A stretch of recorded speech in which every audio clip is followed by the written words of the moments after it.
the King James Version of 1 Corinthians, the 7th chapter, the 1st through the 40th verse.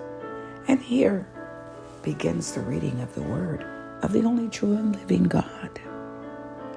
Now concerning the things whereof he wrote unto me, it is good for a man not to touch a woman. Nevertheless, to avoid fornication, let every man have his own wife, and let every woman have her own husband. Let the husband render unto the wife due benevolence, and likewise also the wife unto the husband.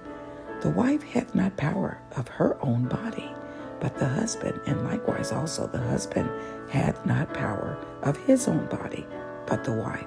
Defraud ye not one the other, except it be with consent for a time, that ye may give yourselves to fasting and prayer, and come together again, that Satan tempt you not for your incontinency.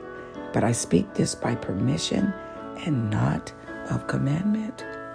For I would that all men were even as I myself, but every man hath his proper gift of God, one after this manner, and another after that. I say therefore to the unmarried and widows, it is good for them if they abide even as I. But if they cannot contain, let them marry, for it is better to marry than to burn. And unto the married I command, yet not I, but the Lord, let not the wife depart from her husband. And if she depart, let her remain unmarried, or be reconciled to her husband, and let not the husband put away his wife. But to the rest speak I, not the Lord.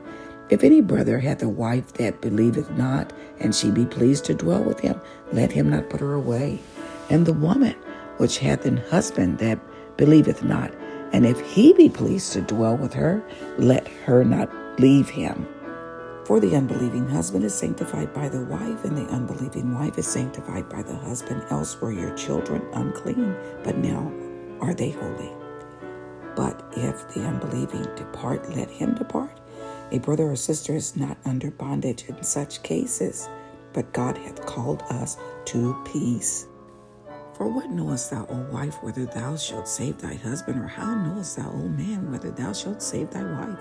But as God hath distributed to every man, as the Lord hath called every one, so let him walk, and so ordain I in all churches. Is any man called being circumcised? Let him not become uncircumcised. Is any called in uncircumcision?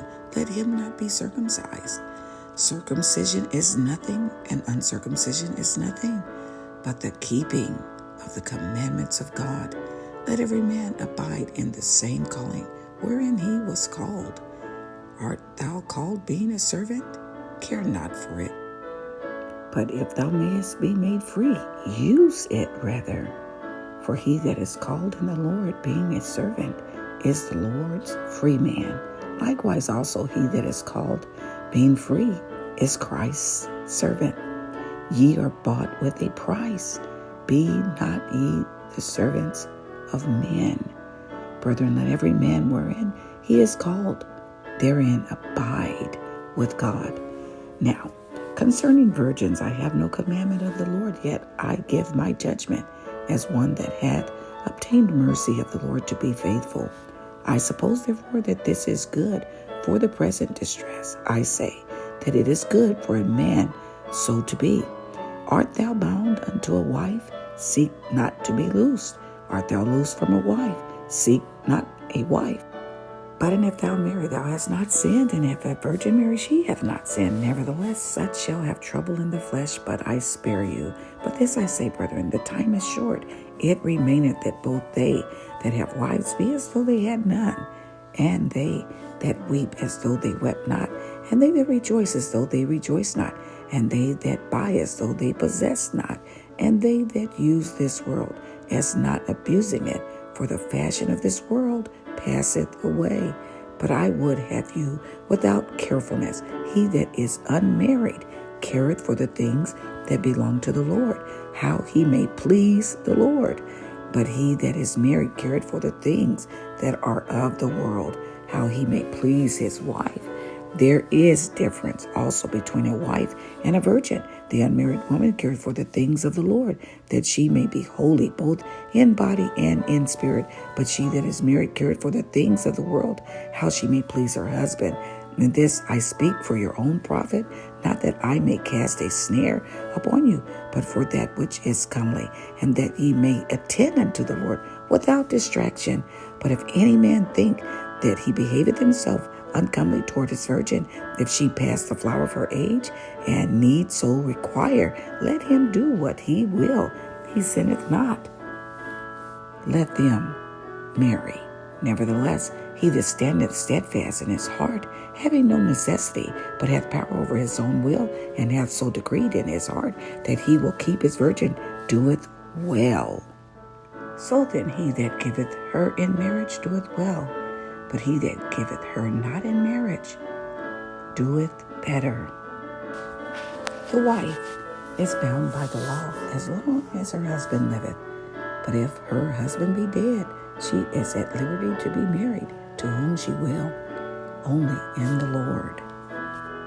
But she is happier if she so abide after my judgment. And I think also that I have the Spirit of God. I've read to you the King James Version of 1 Corinthians, the 7th chapter, the 1st through the 40th verse. May the Lord add a blessing to the reading, hearing, and doing of his holy word.